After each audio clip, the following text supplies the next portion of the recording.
Dobrý deň, volám sa Monika Vrabelová, moja spolužiačka je Marianka Bulavová.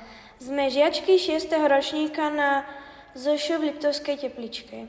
Názov nášho projektu je Druhá šanca pre plastovú fľašu.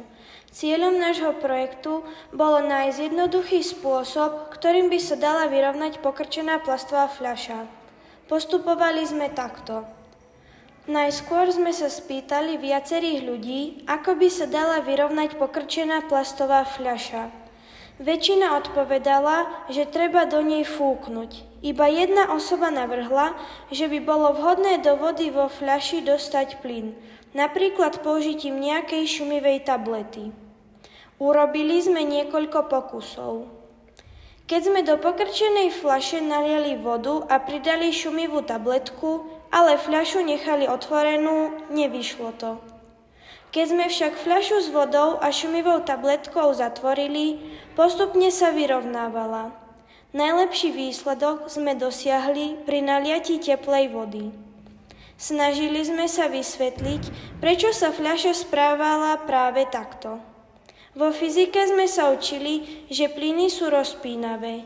Teda, keď sa do fľaše dostal plyn zo šumivej tabletky, tak sa zväčšoval objem vzduchu. Tiež sme sa učili Pascalov zákon, ktorý hovorí, že tlak v papalinách a v plynoch v uzavretej nádobe sa šíri všetkými smermi rovnako. Pokusy s vyrovnávaním pokrčenej plastovej fľaše sme ukázali našim spolužiakom i mladším žiakom. Plánujeme ich tiež ukázať na Dni otvorených dverí 22. mája 2024 a článok zverejniť na webovej stránke školy.